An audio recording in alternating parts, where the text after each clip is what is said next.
Channel. ఎవరైనా మన channel కొత్తగా చూసినట్టయితే ఛానల్ లైక్ చేయండి, ఛానల్ సబ్స్క్రైబ్ చేయండి. ఇక్కడైతే నేను మార్నింగ్ టిఫిన్ కోసం దోశలకి పిండి ప్రిపేర్ చేసుకున్నానండి. నేను ఒకసారి మిక్సీ పట్టేసుకుని పక్కన పెట్టుకుంటాను పిండి అనేది. మా ఇంట్లో ఎక్కువగా దోశలే తింటారు, నాకేమో ఇడ్లీ ఇష్టం, పిల్లలకి దోశలు అంటే ఇష్టం. సరేలే అని చెప్పి 4-5 రోజులకు ఒకసారి మిక్సీ పట్టి ఫ్రిడ్జ్లో పెట్టుకుంటాను నేను. ఉప్పు ఎత్తే పిండి అనేది పాడైపోద్ది. ఉప్పు వేయకుండా మనం వేసుకున్నప్పుడల్లా ఫ్రెష్గా తీసుకుని కలుపుకుంటే పిండి అప్పటికప్పుడు తాజాగా పట్టుకున్న పిండిలా ఉంటుందండి. ఇక్కడైతే టమాటా పచ్చడి చేశాను టిఫిన్లోకి.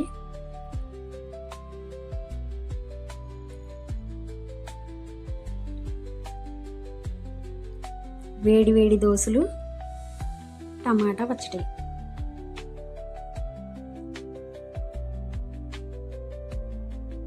పిండి అనేది మనం పలసగా వేసుకుంటాం కదా, దోశ పేపర్లా పలసగా వస్తుందండి. మీకు ఇష్టమైతే అటు ఇటు తిరిగేసుకోవచ్చు, ఇష్టం లేకపోతే వేసుకోక్కర్లేదు. నేనైతే అలాగా దోశ పెనం మీద మూత పెడతాను కాబట్టి ఆవిరికి ఇటు అటు కూడా ఉడికిపోతుంది.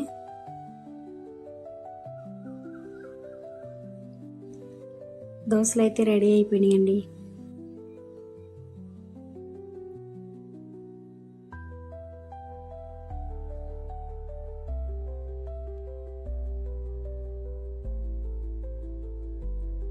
టిఫిన్ అయిపోయిన తర్వాత మార్నింగ్ కూర అయితే చిక్కుడుకాయ కర్రీ వండానండి నేను. చిక్కుడుకాయ కర్రీ కూడా ఉడికిపోయింది.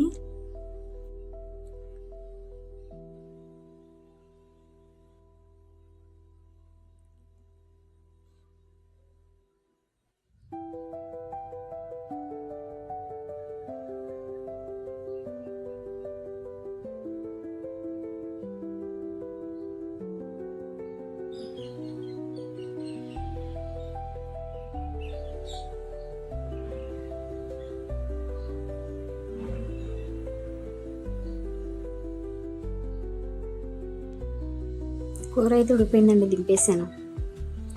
అలాగే మధ్యాహ్నం మా పిల్లలు తినడానికి ఏదైనా ఇది చేయమంటే ఇంట్లో పచ్చిమిరపకాయలు ఉన్నాయండి, బజ్జీ మిరపకాయలు. అవి అలాగా వేసాను. వేసి సన్నగా కట్ చేసుకున్న ఉల్లిపాయ ముక్కలు పెట్టి దాని మీద గరం మసాలా జిమ్మి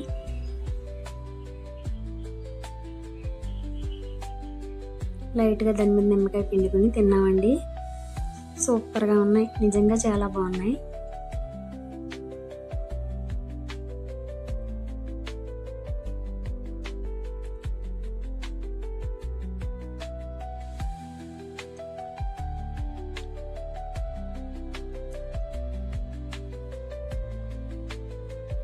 అలాగే కొన్ని రౌండ్గా గుండ్రంగా ఉల్లిపాయ ముక్కలతో వేసాను. అట్లు కూడా మా పిల్లలు పచ్చిమిరపకాయ ఉల్లిపాయ కట్ చేసి వేయమన్నారు. కొత్తిమీర అయితే లేదు, ఉల్లిపాయ ముక్కలే కట్ చేసి దీని మీద కూడా లైట్గా గరం మసాలా జిమ్మి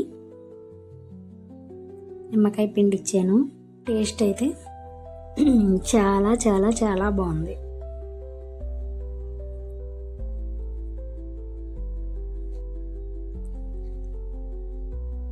మా అత్తయ్య గారు, నేను, మా పిల్లలు సూపర్గా తిన్నాం. అంతే కదా, తినడం కోసమే కదా వేసుకునేది. వండుకున్నాక తినక పాడేస్తామా ఏంటి? అంతే కదండి. టేస్టీ టేస్టీ మిరపకాయ బజ్జీ రెడీ అయిపోయిందండి.